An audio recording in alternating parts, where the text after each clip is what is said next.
Доброе утро, Якутия! Начинаем новый рабочий день. С вами Руслан Ачиров и Вероника Тамтосова. Этим утром мы расскажем вам про встречу питомцев в парке культуры и отдыха. Посетим Нерюнгри. Перед открытием Эссехал-Аунхо отправимся в сплав по реке Сине. Дадим несколько советов по летнему макияжу.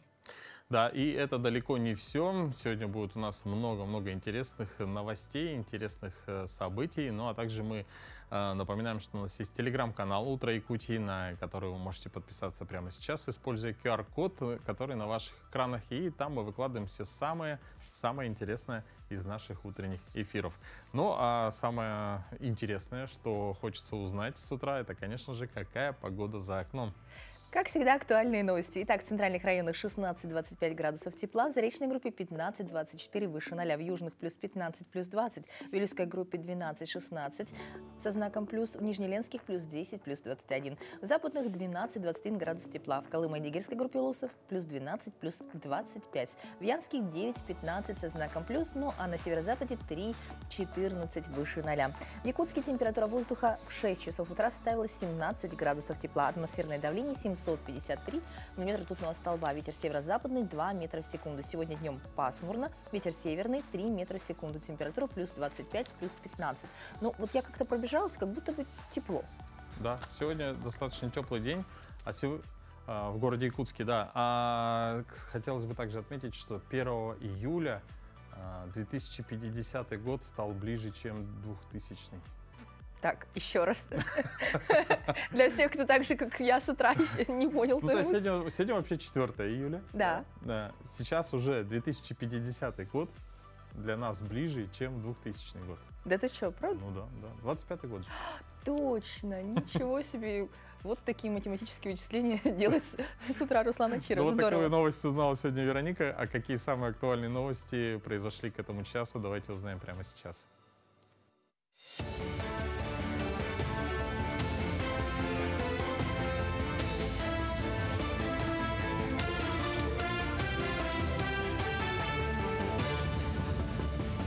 Доброе утро, Якутия. Далее блок новостей. Рубль стал лидером по укреплению к доллару в первом полугодии. Российский рубль показал наибольший рост среди всех мировых валют по отношению к доллару США в первой половине 2023 года. Укрепившись на 44,7%, он значительно опередил венгерский форинг и шведскую, занявших второе и третье место соответственно. Чешская крона и исландская крона замкнули пятерку лидеров. Наибольшее падение к доллару продемонстрировал аргентинский песо, за ним следует турецкая лира. В Якутске начались работы по капитальному ремонту многоквартирных домов. Всего в этом году по республике запланированы работы по 181 жилому комплексу. В список капремонта входит починка крыши, фасада, фундамента, а также осмотр и обновление системы отопления, канализации, электро- и водоснабжения. В городе Якутске по программе отремонтируют 51 дом. Так, первые работы уже начались по дому на улице Федора Попова. Работники подрядной организации разрушают старый бетонный фундамент, проводят усиление свай спецраствором. Последующим на месте старого фундамента будет залит новый. Помимо города Якутска у нас работы ведутся в городе Нерюнгри, в Мирнинском районе, Алдан, в Хангаласском улусе, ну и в северных районах. Ну и в других районах республики тоже ведутся работы. На июль месяц в данное время работы ведутся, в основном у нас в летнее время проводятся работы, тем более такие, как теплоснабжение. Мы планируем до сентября месяца завершить эти работы. Согласно протоколу Министерства ЖКХ, графики соблюдаются на сегодняшний день, учет ведется. Необычно прохладное начало лета в европейской части России объясняется вторжением воздушных масс с севера, сообщил климатолог Алексей Кокорин из Фонда природы и люди. По его словам, глобальное потепление хоть и повышает температуру в Арктике, смещает границу арктического региона южнее, что приводит к более глубокому проникновению холодного воздуха в умеренные широты. Кокорин подчеркнул, что Арктика играет ключевую роль в формировании погоды. Усиление и углубление атмосферных волн Россби протяженностью до 2000 километров способствует распространению арктического воздуха далеко на юг, достигая даже таких регионов, как Техас, Марокко и Иерусалим. Театры у Никитских ворот впервые показали этномюзикл «Багровое солнце». Кычыл-Кюн – постановка театра эстрады Якутии. Зрители увидели настоящий микс якутских легенд и сказок. На сцене ожили духи огня, воды, земли. Казалось, все силы природы пришли на помощь главной героине Тулук. Она спасалась от врагов. В пути девушка следовала традициям предков, обрела верного друга и возлюбленного. Постановка шла 1,5 часа на якутском языке с русскими субтитрами. Артистов сопровождала живая музыка. Зрительный зал был полон. Здесь у меня якутская лепешка, которую мы привезли из Якутии.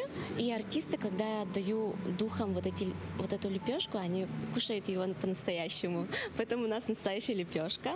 И есть у меня еще волшебное ухо. С помощью нее я слышу духов и с ними общаюсь. А также у меня есть волшебный глаз. С помощью нее я вижу духов. Это необычное и этническое, и какое-то такое ваше самобытное творчество, которое в то же время является профессиональным театральным искусством. Такая уникальность, талант соединить и вашу самобытность, и классическое мюзикловое начало. Я думаю, своей самобытностью, своей яркой игрой, внутренним миром, потому что для нас это экзотика, честно. Но уже сегодня, 4 июля, пройдет торжественное открытие цеха Олонхо в городе Нерюнгри. Но накануне в местности Таастах тоже было многолюдно. Глава Якутии Айсен Николаев посетил место проведения праздника и принял участие в традиционных мероприятиях. Наша съемочная группа узнала все подробности. Свой визит в местности Таастах глава республики Айсен Николаев начал с посещения Тюсельге Аланхасутов, где прошел алгыс – обряд благословения, который является важной частью традиций народа Саха. Присутствующие участники и гости обратились к высшим силам и духам природы с просьбой о благополучии, удаче и здоровье. Я благодарю всех жителей Нерюнгри за ту работу, которую они проделали. Конечно же, благодарю всех тех, кто организовывал это мероприятие. И рад видеть, что все Тюхельге, не только это, посвященное нашим Аланхасутам, но и все другие построены по всем канонам, построены замечательно, все красиво. Ну и самое главное, я вижу, что настроение у всех людей замечательное. Также глава региона принял участие в выплавке железа из местной руды. Церемония прошла на территории этнокомплекса у Тюсельге кузнецов и народных мастеров и вызвала очень большой интерес у собравшихся, несмотря на позднее время зрителей. Из года в год я с удовольствием принимаю участие в этом ритуале. В этом году железная руда была доставлена с реки Алдан, с Татинского улуса, Сустатты. Мы готовили все здесь мастера Чурапчинского улуса. И я считаю, что вот эта традиция, это умение, которое передается веками из поколения в поколение. Оно сейчас получило у нас очень серьезное развитие в республике. Много мастеров, которые делают и знаменитые якутские ножи, и хомусы, и другие различные приспособления и предметы. И уверен, что вот сейчас с появлением вот такого хорошего тоже тюгюльга здесь в Нерюнгри, это искусство здесь будет также уже возрождаться и развиваться. Традиционно место для церемонии выплавки железа несколько дней готовят лучшие кузнецы со всей республики. Василий Попов – один из них. Этому ремеслу он отдал уже более 10 лет, обучаясь у профессионалов своего дела. У нашего большого мастера, большого брата Мандарус Борис Федорович Неустроев. Первый раз я сковал у него нож. Он показал, как нужно работать, как бы наш оклад кузнеца сделал. Ну, я кузнецом уже проработал давно, уже больше 10 лет, как говорил раньше. И он вручил нам 9 мастерам сохапчы. Это такой знак, инструмент кузнечный. Это имеет большое значение для мастера кузнеца. И нас в республике 9 человек. Все здесь. Кроме церемонии открытия, в первый день праздника гостей ждут различные выставки, конкурсы, насыщенная культурная программа, спортивные соревнования и многое другое. Иван Лазаренко, Захар Головин, Нерюнгри. Ну а прямо сейчас узнаем, как проходит последнее приготовление к торжественному открытию, которое состоится сегодня у наших коллег в Нирингре. Нирингре, вам слово. Доброе утро. Доброе утро, уважаемые коллеги. Здравствуйте, дорогие телезрители. Сегодня, 4 июня, начнутся основные мероприятия республиканского эсэха Аланхо. Проводится он в Нирингринском районе впервые и, безусловно, стал самым ожидаемым событием этого года, несмотря на то, что год и так богат на разные юбилейные мероприятия. Это и 50-летие города Нирингри, Нирингринского района. Также мы отмечаем столетие Гаврила Чиряева. Ну и, безусловно, этот праздник в этом году посвящен 80-летию Великой Победы. Сегодня ночью состоялся обряд встречи Солнца, и буквально через несколько часов состоится торжественное открытие и начнутся все мероприятия, среди которых различные мастер-классы, культурные мероприятия, всевозможные показы. Откроет свою работу город мастеров, и все смогут выбрать себе занятие по душе. Мы находимся на центральной обрядовой поляне, где пройдут основные культурно-массовые мероприятия. Генеральные репетиции закончились буквально вчера вечером, несмотря на плохую погоду, дождик подвел. Но, тем не менее, длились эти мероприятия с 24 июня. И для гостей будет представлено что-то просто невероятное, потому что в театрализованных представлениях будет задействовано более 1700 артистов. Это как приезжие творческие коллективы со всей республики, так и очень много творческих коллективов города Нирингри и всего Нирингринского района. Мы находимся на центральной обрядовой поляне. Здесь по традиции установлено священное якутское дерево Аллук-Маас. Дерево уникальное, разрабатывался специальный проект, и в самые короткие сроки оно было изготовлено и будет самым настоящим символом этого праздника. Еще раз скажу, торжественное открытие состоится сегодня в 11 часов. Естественно, мы о нем расскажем чуть подробнее. И что касается культурной программы, накануне мы побывали на одной из репетиций и стали свидетелями очень интересной постановки, которая будет полностью проводиться на эвенкийском языке. Это один из языков коренных малочисленных народов, северонаселяющих Нирингринский район, многонациональный Нирингринский район. Все тайны этого действа мы рассказывать не будем, но кое-чем режиссер с нами поделилась. Предлагаю послушать. Это наш совместный проект с Театром коренных малочисленных народов и театр Аланхо. Спектакль, он отличается тем, что он проходит чисто на эвенкийском языке. Конечно, у нас есть перевод. Впервые здесь в спектакле услышатся народные мотивы песнопения. Ну и, конечно же, профессионалы своего дела исполняют и самобытные танцы. И вот в целом спектакль, он получается очень интересным. У нас он называется «Крылья судьбы» по мотивам эпоса Нимгакан «Шестикосая Нимгурнук». В любом эпосе, как и в Аланхо, он несет в себе свет, добро, и он заканчивается, конечно же, прекрасным продолжением рода, тема продолжения рода. Праздник продлится 2 дня, сегодня и завтра. Естественно, и спортивные состязания присутствуют в программе республиканского эсэха Аланхо.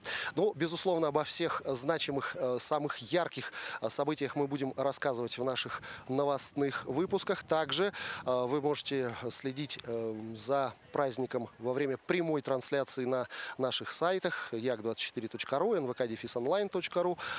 И хорошего вам настроения, с праздником, коллеги. До новых встреч. Спасибо, Иван. Хорошего праздника всем нирингринцам и гостям Южной Якутии. Да, мне кажется, эсэх Аланхо, несомненно, уже войдет в историю и в календарь памятных дат Якутии. Ну а какие еще события отмечен этот день, 4 июля, в календаре, узнаем прямо сейчас.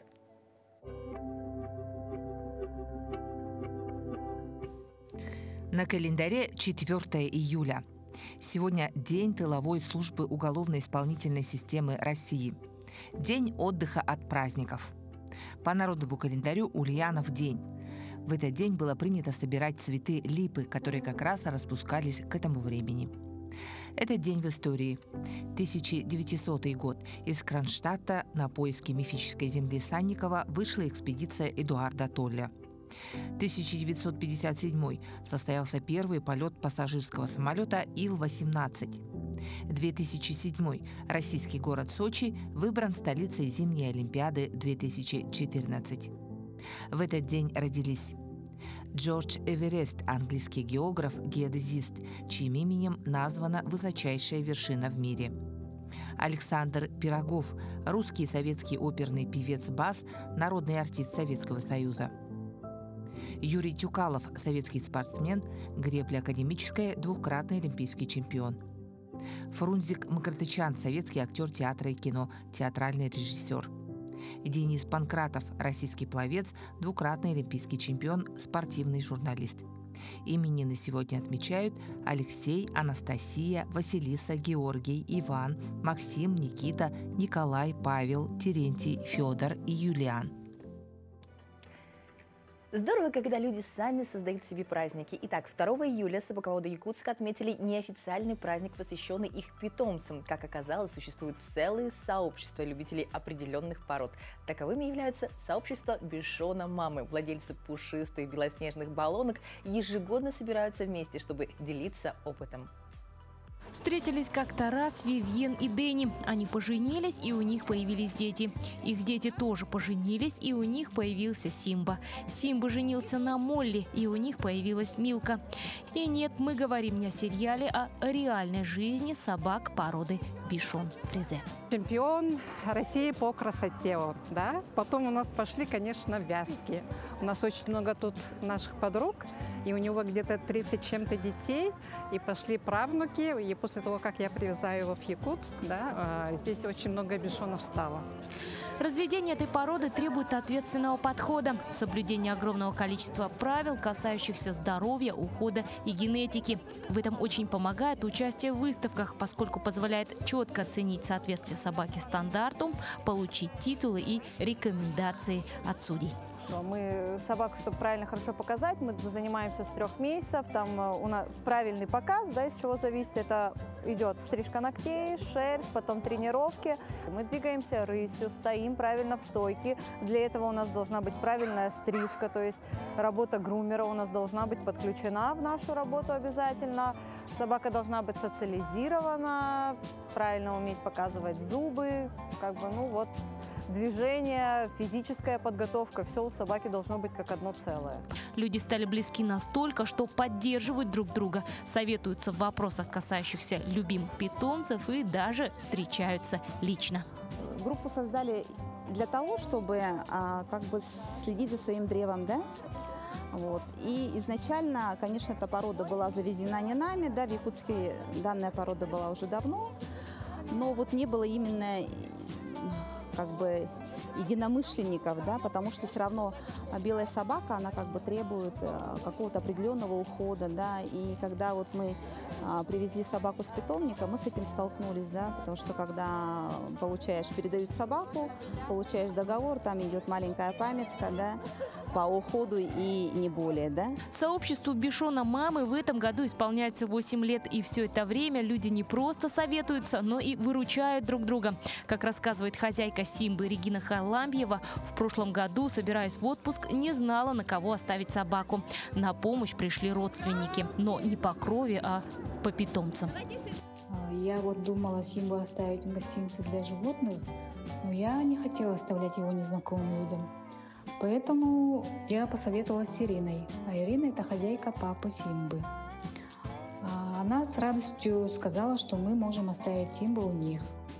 И вот, получается, наш Симба жил у них 2 недели. И они его так полюбили и сказали нам, можете приехать попозже. В этом году это уже 3-я встреча сообщества, на которую были приглашены не только хозяева, но и специалисты, работающие с животными, грумеры, хендлеры, кинологи. Племенное разведение это дорого, это трудозатратно, и это требует такого фанатского отношения к этому. Это не просто, но это очень ценно, потому что мы закрепляем нужные качества в породе, шерсть, аллергичность, вот это все прослеживается поколениями. И отбор производителей, он как раз-таки идет на этих выставках. Владельцы бишонов планируют сделать встречи ежегодными и даже выбрали дату – 2 июля. И неспроста, ведь именно в этот день отмечается Международный день собак. И хоть и праздник считается неофициальным, но только не для любителей четвероногих питомцев. Надежда Кузнецова, Виктор Дичковский, Якутск.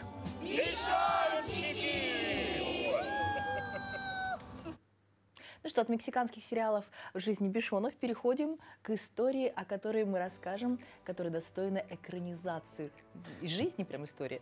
Да, весенняя охота для одного из жителей Якутска закончилась неожиданно. Помимо свежей дичи, у горожанина подсадная мама-утка преподнесла новое семейство. Все подробности утиной истории знает Ржена Гармаева. Этой весной заядлый охотник Григорий Федоров решил опробовать новый для себя метод ловли на подсадную утку. Для этой цели Григорий вместе с другом приобрел самку кряквы. Охота выдалась удачной, а птица вернулась с нее не только целой и невредимой, но еще и с кличкой. Вначале не очень-то верили, что она может подзывать. Но потом сидим с другом, и она начала орать. И самцы пролетают. И мы такие разговариваем, говорит, смотри, стерва, говорит, орет, слышь, а пацаны пролетают. И вот как-то у нее кликуха осталась такая. После окончания сезона охоты пристанищем стервы стала Лужица за домом Федоровых. Там же утка обзавелась диким ухажером. И в один прекрасный день пролетел самец дикий кряква. И вот он тут неделю прилетал, жил здесь свидание было. В результате птичьих рандеву появилось 6 яиц. В ожидании утят стерву выхаживали всей семьей. А самка, несмотря на свою малоприятную кличку, оказалась прекрасной мамой. Она очень хорошо относится к своим детям, уточкам, смотрит за ними. И все 20 дней, по-моему, она прямо над яйцами сидела. Даже мало кушала. Я смотрю, вообще не выходит. Все время сидит над яйцами. Мама на месте. А где же папа? После зачатия детей самец свою даму покинул. Но Григорий его не винит. Таковы уж законы животного мира. Но у интернет-публики, с которой Григорий делится утиными историями, пропажа новоиспеченного отца вызвала негодование. Некоторые ругаются. Самец, говорит, попользовал, покушал, да улетел. Ну, сама природа такая, он же не человек. И, кстати, свадьбы тоже не было, поэтому она вольная птица. Он вольный мужик, красавчик. На семейном совете решили, что утку и ее детей нужно вернуть в лоно природы, отдать то, что у нее забрали, говорят Федоровы. В качестве дома для птичьего семейства выбрали озеро Сайсары. На волю уток отпускали под одобрительные возгласы толпы.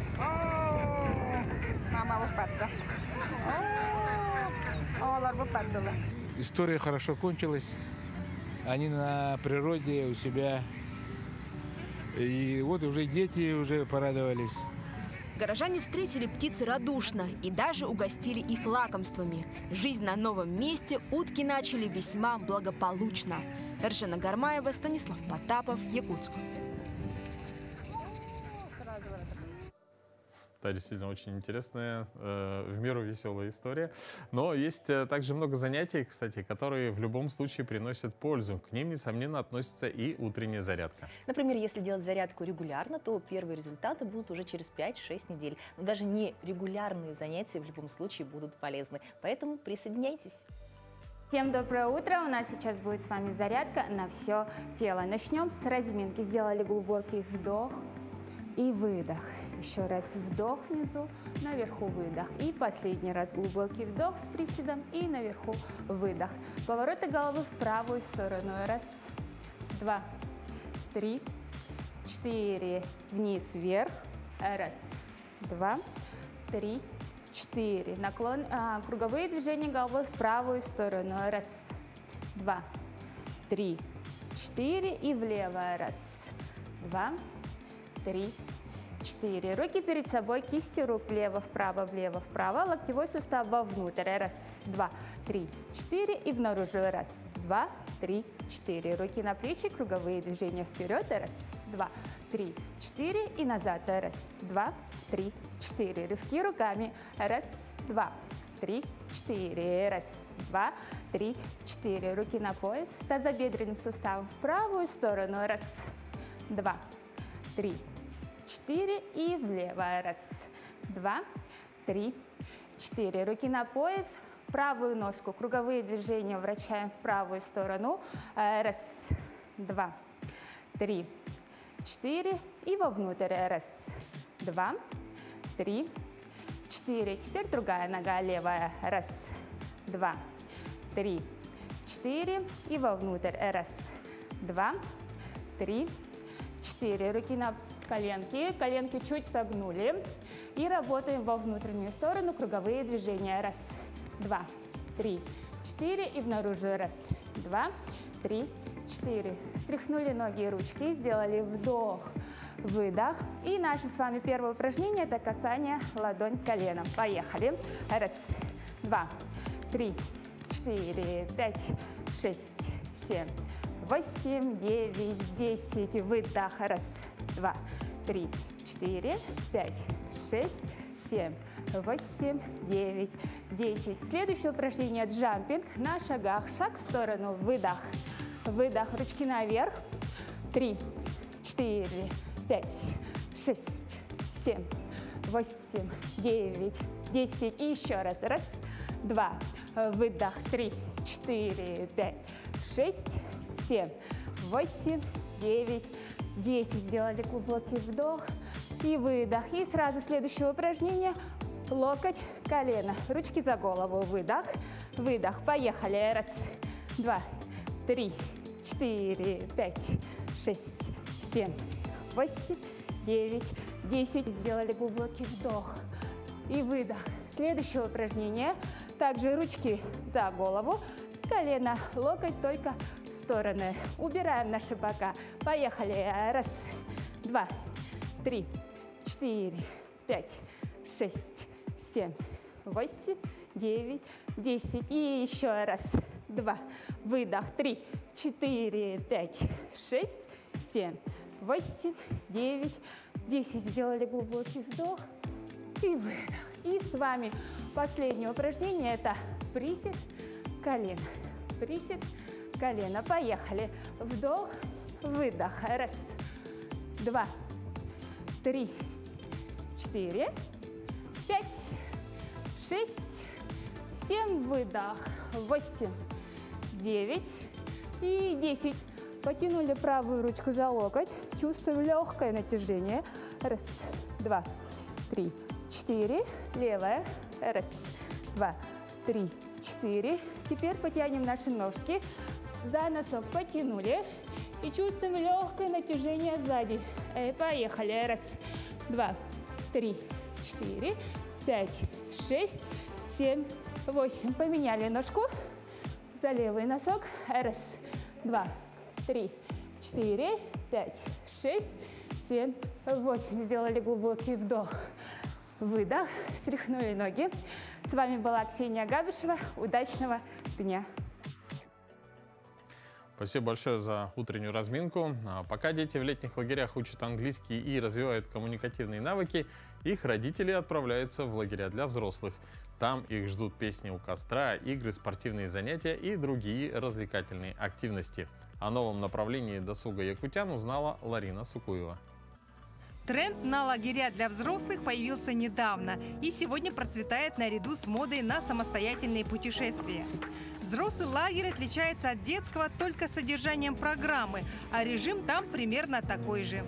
Подъем в 7:30 утра, завтрак в 8, обед в 1, ужин в 7 часов вечера. Именно по такому режиму жили мы 9 дней во время сплава по реке Синяя, который очень напомнил мне лагерь для взрослых, где есть вожатые Слава и Лана и такие же любители режимной жизни. Как, к примеру, Людмила Марченко, которая специально прибыла на сплав из Благовещенска. Более того, это уже второе ее путешествие по Синей. Первое состоялось в прошлом году, когда она пообещала себе вернуться. До Синей у Людмилы еще была Амга и трип по Индигирке. До этого у меня была любовь. Одна речка у нас в Амурской области, но после Синей мои приоритеты поменялись. И это вот просто сейчас моя любовь, любовь, любовь. Я обожаю Синюю. Это очень красиво, неповторимо, грандиозно. Поэтому я здесь. Людмила – заядлая рыбачка, и на этот сплав отправилась исключительно ради рыбалки, которая, к слову, удалась на все 100. Щука, ленок, окуни. Благодаря Людмиле мы рыбу и жарили в кляре, и варили уху, и коптили, и готовили на гриле, и, конечно же, в фольге в углях. И сколько интересных рецептов я узнала, которыми с удовольствием делилась Марина Гепфер, тоже амурчанка.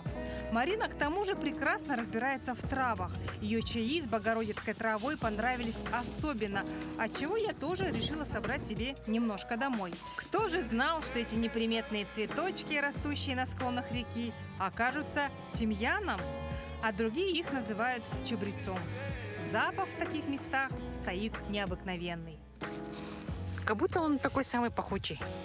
Вот я вот думаю, вот как-то это все, как-то вот это как будто, знаешь, полынкой отдают. Вот понюхай.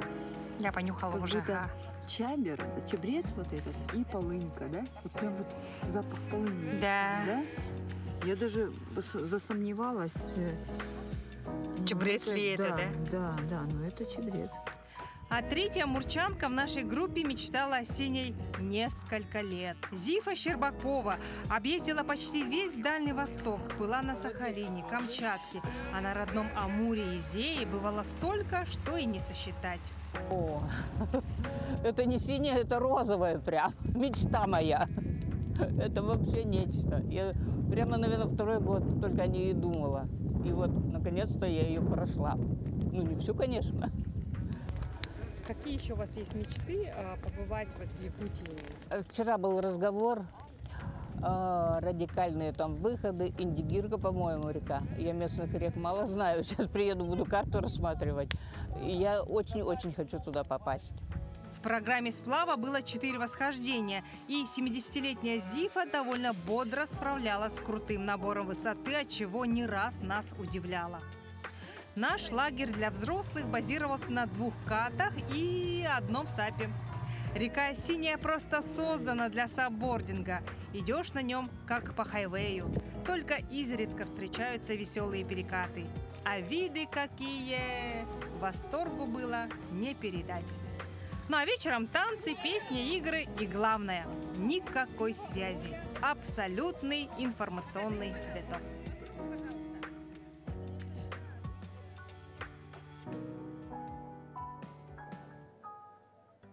Нет, у нас уникальная природа и уникальный отдых. Ну и вообще, как известно, на природе еда вкуснее. В походах мы тратим большее количество энергии, поэтому приготовленная пища должна быть калорийной, чтобы восполнить энергию. Но в повседневной жизни это тоже важно. Наш шеф-повар покажет вам очень простое и в то же время сытное блюдо. Доброе утро, меня зовут Лунев Дмитрий, я шеф-повар ресторана «Кабинет», и сегодня мы для вас приготовим классическую итальянскую закуску. Брускетта будет у нас на местный лад с чиром, и вторая брускетта будет с говядиной. Брускетта – это универсальная закуска, которая подойдет для завтрака, легкого перекуса, для встречи неожиданных гостей. Для 2 брускет нам понадобится обязательно итальянский хлеб чиабатта, мы печем его сами, малосольный чир, ростбиф, это говяжья вырезка, обжаренная на гриле, маринуется с горчицей, травами, паприкой. Также нам понадобится копченая вишня, кедровые орехи, соус ромеско, это овощной итальянский соус из оливкового масла, болгарского перца, помидора, лука, чеснока, а также орешек миндаля. Все это запекается и пробивается, доводится до вкуса с винным уксусом, солью, сахаром. Для брускетты с чиром нам понадобится также итальянская чиабатта, свежий огурец, красная икра и творожный сыр, смешанный с майонезом, сметаной, цедрой апельсина и творожный сыр также со сметаной и вялеными рубленными томатами. Для начала мы нарезаем чиабатту крупными кусками.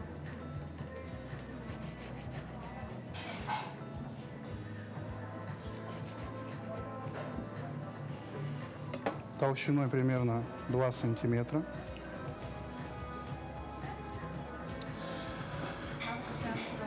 Чиабатту нужно обязательно смазать оливковым маслом. У меня оливковое масло настояно на чесноке, розмарине и тимьяне. Смазываем с 2 сторон маслом. И далее мы будем обжаривать на гриле. Если в домашних условиях, можно поджарить на сухой горячей сковородке. Я поджарил чиабатту на гриле. Сейчас мы берем творожный сыр с вялеными томатами и намазываем наш поджаренный хлеб.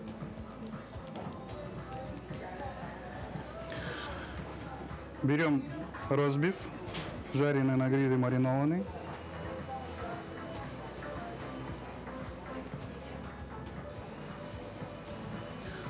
Кладем грамм 80.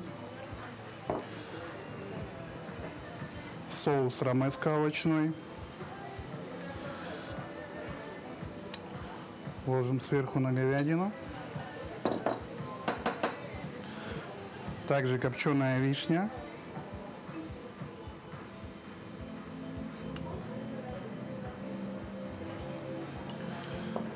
Сверху каленый кедровый орех.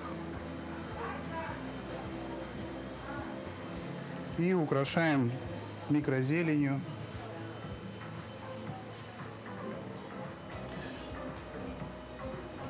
И ломтиком редиски.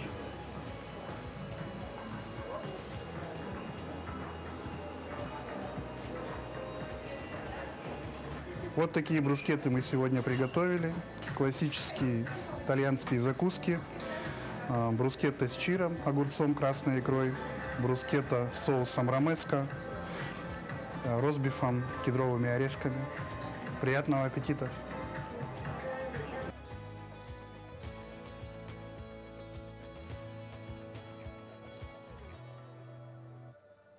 Ну, как вкусно, прям аппетит разыгрался. Ну, а теперь от вкусного к полезному. Вот уже на протяжении 108 лет газета «Якутия» радует своих читателей. Далее мы расскажем вам про темы, которые будут освещены в свежем номере нашей республиканской газеты. Здравствуйте, дорогие телезрители! Коротко о самых интересных материалах в свежем номере главной газеты республики.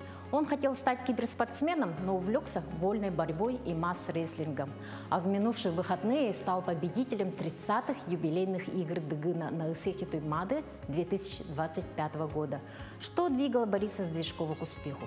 Откуда его корни и что отличает его от других многоборцев? Читайте в нашем материале «Игры Дыгына. Послесловие».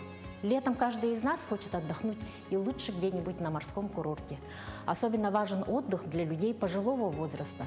Какие льготы положены пенсионерам в организации летнего отдыха? Как получить оплату проезда к месту отпуска и обратно? На какую сумму можно рассчитывать? На все эти многие другие вопросы дала ответ управляющая отделением Социального фонда России по Якутии Марина Герман.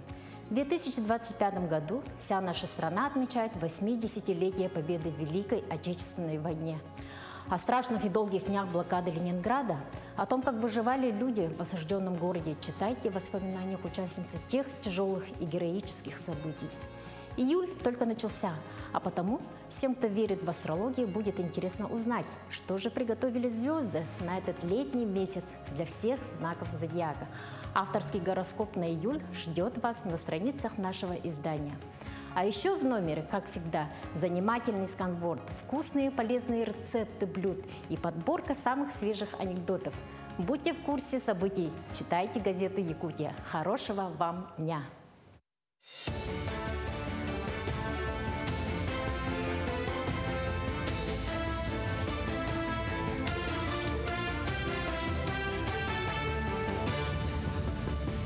Мы продолжим говорить о самых заметных событиях этого утра. Президент Владимир Путин провел совещание с правительством, на котором обсуждался ход северного завоза. Министр по развитию Дальнего Востока Алексей Чекунков доложил, что план по завозу на данный момент перевыполнен. Доставлено уже 1,5 миллиона тонн грузов, что составляет 103% от запланированной и 44% от годового объема. Основная часть поставок приходится на период навигации. Однако некоторые регионы столкнулись с ростом расходов на северный завоз из-за увеличения процентных ставок по кредитам. Глава Чукотки Владислав Кузнецов подтвердил своевременное выполнение мероприятий по завозу в регионе. В Якутии же, напротив, отмечается дефицит финансирования в размере 9,5 миллиардов рублей. Крупные российские банки массово снижают ставки по накопительным счетам, следуя за тенденцией падения доходности на рынке депозитов. Как отмечают эксперты российской газеты, накопительные счета стали для банков инструментом удержания клиентов и стимулирования продаж, а не способом привлечения средств. Аналитики подтверждают снижение средних базовых ставок по накопительным счетам на 0,6% пункта за месяц до 13,2% годовых на 1 июля. Максимальные приветственные ставки для новых клиентов или при выполнении специальных условий сейчас составляют от 17% до 21% годовых по сравнению с 23% месяцем ранее. Огонь игр «Манчары», которые пройдут с 7 по 12 июля в Татинском Улусе, встретили на границе Чурапчинского Улуса. Его сопровождали известные бегуны-мастера спорта России по легкой атлетике Екатерина Драгунова, Владимир Тардуянов, Владимир Находкин, победительница многих республиканских соревнований Александра Махначевская и другие. Для Чурапчинского Улуса, известного своими спортивными достижениями, это событие имеет особое значение. Как бы все мы знаем, для нас игры Манчары, для якутов являются нашими Олимпийскими играми, которые пройдут с 7 по 12 июля в священном месте Татинского Улуса, где со всех уголков нашей необъятной республики переедут все районы, городские округа. Кроме того, вчера в Амге прошла традиционный обряд Алгыс, на котором спортсмены получили благословение перед поездкой на игры Манчары. Сборная района, завоевавшая 80 путевок во всех видах спорта, представит все населенные пункты Улуса. Среди участников гордость сборной, чемпионы мира Анатолий Баишев и его дети Татьяна и Егор Баишевы, Дмитрий Неустроев, а также победители игр Дыгына Леонид Филиппов и Борис Сдвижков. Спортсменам пожелали успешных выступлений и новых побед. Получили 80 путевок по разным видам, по всем видам спорта, но, к сожалению, в этом году, в этой спартакиаде мы наименьшее количество получили по гиревому спорту. У нас одна путевка. Спорт, надеемся, в будущие годы еще усилить в этом направлении работу. Да? По всем видам спорта у нас шансы есть. Зачеты дадим. Надеемся на призовые места, конечно. Спортсмены сильные духом. Сегодня вот под руководством главы нашего района проводим обряд Алгыс и будем презентовать форму. К этому часу это вся информация. До встречи в дальнейших эфирах.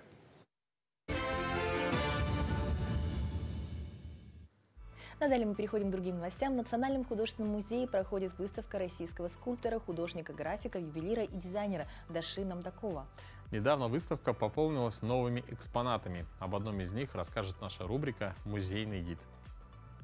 Даши Намдаков – современный бурятский художник, ювелир, скульптор, чьи работы покорили весь мир своей самобытностью, сочетанием фантазии и реальности, древности и современности. Источником его вдохновения служат две составляющие. Это вековые традиции европейского и азиатского искусства. Скульптура «Конь Мады» связана с красивой легендой о боевом коне хана, который пал жертвой стремления хана к безграничной власти.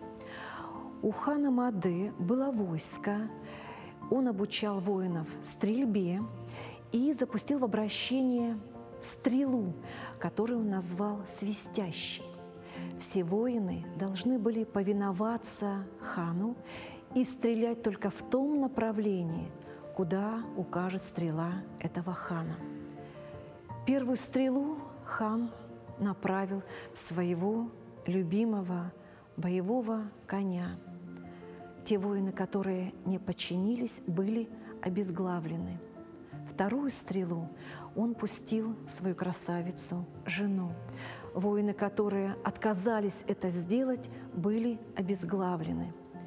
И третья стрела была направлена в отца. Воины, побоявшиеся казни, все направили свои стрелы в отца этого хана. Вот так хан достиг своего величия и стал правителем империи Хунну. Эта история говорит о том, что вот эта безграничная власть, она губит иногда и своих самых родных и любимых. И это безграничное повиновение, оно было основой идеологии воинов-кочевников. Мастер Дашин Абдаков намеренно нам показывает образ этого древнего коня, показывает его цветом, оставляя следы окиси меди. И несмотря на то, что этот конь без ног, без хвоста, без уздечки, он все равно предстает перед нами красивым, таким высокопоставленным конем. И едва ли это не единственная работа у автора, которая обращена к археологическим артефактам. Именно в этой работе Даши показывает, выражает какой-то свой степной ген.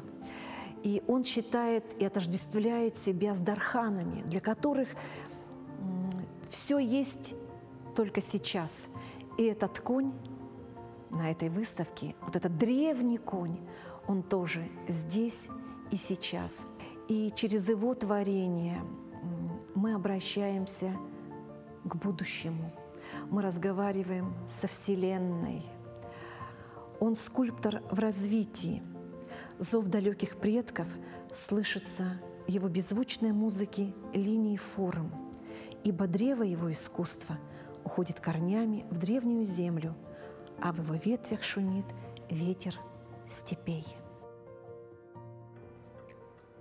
Отличный способ, чтобы построить планы на выходные. Мы вас знакомим, что проходит в наших музеях. Ну а если вы собираетесь также в кино в эти выходные или в театр, то женской половине нашей аудитории пригодятся советы визажиста Тианы Ивановой о летнем макияже. Здравствуйте, меня зовут Тиана, я являюсь визажистом. Сегодня я хочу вам показать летний вариант макияжа для жары. Наша модель Алена. Давайте перейдем к макияжу. Сначала мы начнем обязательно с увлажнения. У Алены сухая кожа, и во время жары очень важно, чтобы она была напитана, хорошо увлажнена, чтобы мы не могли подчеркнуть шелушение, чтобы кожа выглядела здоровой и ухоженной. В летнее время очень важно защищать нашу кожу от ультрафиолета, поэтому особое внимание нам обязательно нужно уделить SPF-крему. После того, как мы увлажнились, проверяем, хорошо ли впитался крем, и переходим уже к тональной основе и консилерам. В летний период не стоит использовать плотные какие-либо тональные крема, а лучше всего выбрать что-то более легкое, например, какие-то флюидные тональные крема, которые идут на водной основе. Далее мы переходим к коррекции лица. Сейчас уже многие отошли от темы контуринга, и сейчас больше в летнее время в тренде у нас свежий отдохнувший вид лица. Чтобы добиться такого эффекта, мы будем использовать коралловые румяна.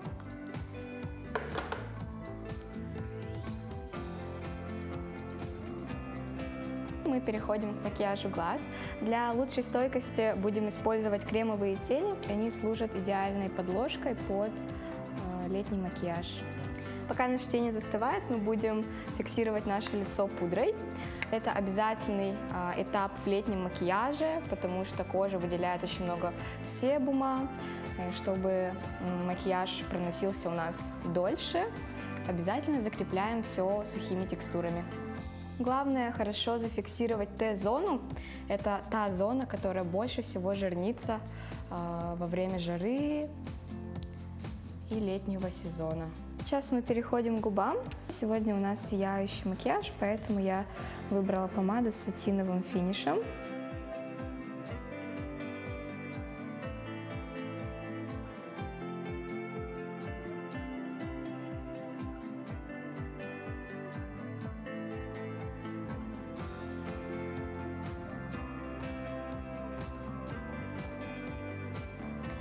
На этом наш макияж уже готов.